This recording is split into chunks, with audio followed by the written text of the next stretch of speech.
What's going on, guys? It's your boy Scrub here, back again from going outside. I got a little bit lost. It's been a month, but you know, I'm back on the third channel. We be grinding. Caleb apparently missed you guys too, but today, ladies and gentlemen, I've got a story that I honestly could not believe when I saw it because this guy's gotta be like the luckiest person on the planet or nose blind. Vancouver man shocked after a raid on his old luxury yacht finds $280 million worth of cocaine.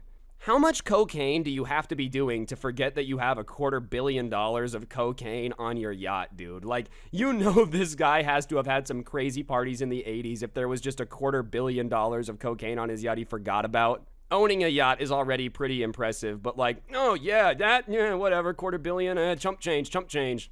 I just really don't understand how you could not know this was there. I feel like this guy's excuse is like, oh no, officers, I can't be arrested for having this. You see, I simply did not know it was there. Someone must have smuggled this on years ago and I forgot it existed. When police stormed a luxury yacht off the coast of England and seized 2 tons of cocaine, the scene of a British officer unpacking the enormous stash sparked surprises of memories for a Vancouver man. Alright, so I'm gonna explain what happened just a little bit better because the article doesn't do a good job. I will say, the guy who's like, wow, oh no, this is my boat, does not own it anymore. I guess the people that bought it decided to get down to some unsavory activities. They probably should have led with that a little bit better because, like, you know, I thought that this dude was trying to tell police that he didn't know it was there, which would have been the funniest excuse of all time. Oh, how did this 2 tons of cocaine get on your boat? Officer, you're not gonna believe this, but it's not mine. Really though, I think that's ultimately coming full circle. Like, you owned a boat that was so cool for so long that only some random dude running a drug cartel could buy it. That's a little bit of a flex.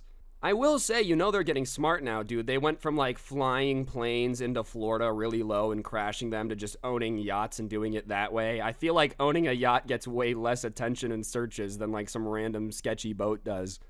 But just imagine, bro, like, obviously, I don't think any of us are gonna own a yacht. I don't own a yacht, you know, I'm okay with that. I don't really want one. But imagine you had, like, a super specific car, right? Like, oh, wow, I had a green 2010 Kia Soul. Like, ugh, I don't know why you would buy that, but let's say, hypothetically, you had it.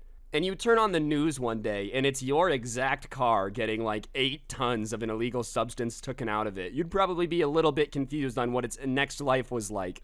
It looked like the police were taking things off his old yacht. Peter White Robinson watched the news in wonder in Vancouver while his family and friends abroad sent him messages joking about what on earth he'd been up to. Apparently shipping stuff. It was a huge part of our lives, that boat, said he said of the 37-meter long yacht, grabbing headlines in Europe, Australia, and New Zealand. Yeah, duh, it's grabbing headlines, bro. It's not every day some random yacht pulls into port. Do you have anything to declare? Yeah, I've got 2 tons of cocaine stuffed in the old couch if you guys want to go give it a look-see. You know, it's not necessarily something that happens every day. I love that this dude literally has just had so many yachts that at this point he's like trying to keep track of all the ones that he used to own. That's kind of a win.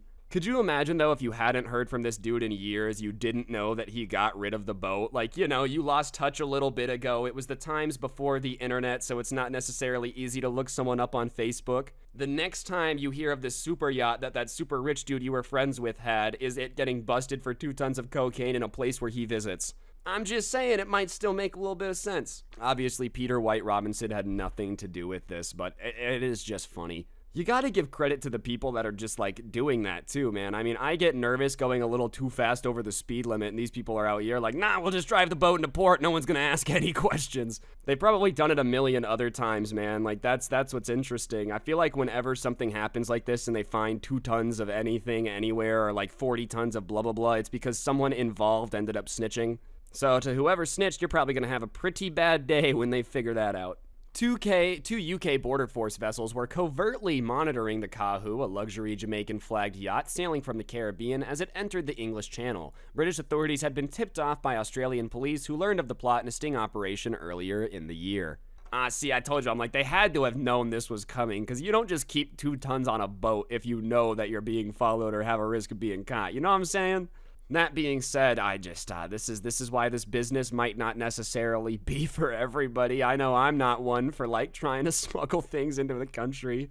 All right, I'm gonna say this joke just because they did catch them. The tip was good. I think it would have been really funny, though, if the tip was not good. Could you imagine they just stormed the boat? They're like, get on the ground, where's the contraband? Give me everything now! And just like this group of school kids that rented the yacht to learn about sailings just sitting there horrified, having no idea what they're talking about, man. Like, yeah, when the information's great, they love to brag about it, but how funny would it have been if they grabbed the wrong boat or like the fact was wrong?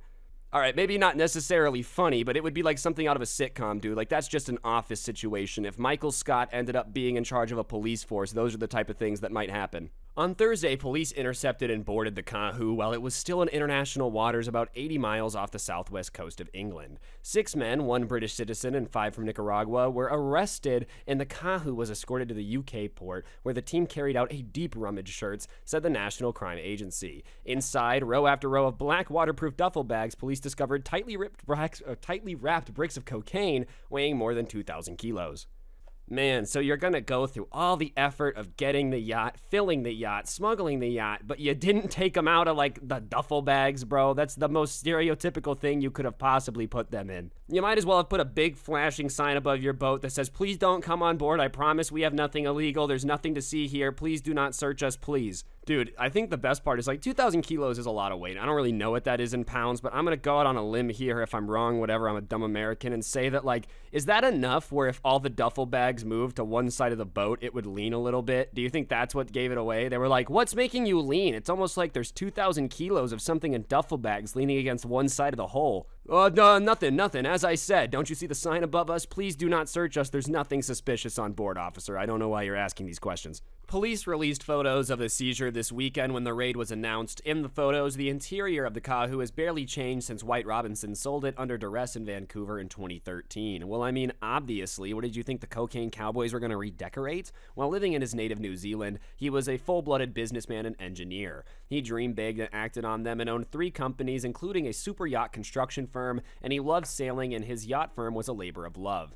So this dude had just been around his boats his whole life, dude. I really just don't understand why you're surprised it wasn't redecorated. I don't think those people are necessarily known for their fantastic interior design skills. They're like, how do we get all this stuff from South America or the Caribbean? I don't know exactly where it left from.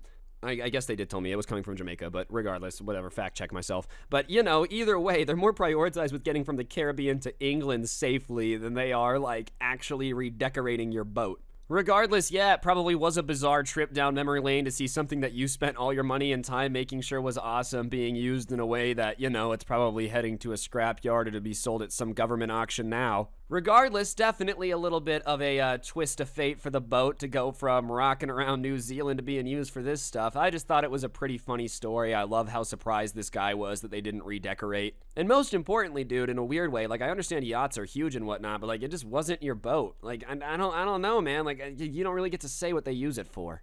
Regardless, guys, I think that's going to do it for the video. Hopefully you enjoyed. If you did, please be sure to press the like button. Let me know in the comments section down below what you thought. Subscribe and turn on notifications. I'm sorry for vanishing for a bit, dude. I just needed a break, man. I've been grinding this YouTube thing for a couple years now, but I should be back. I feel well rested.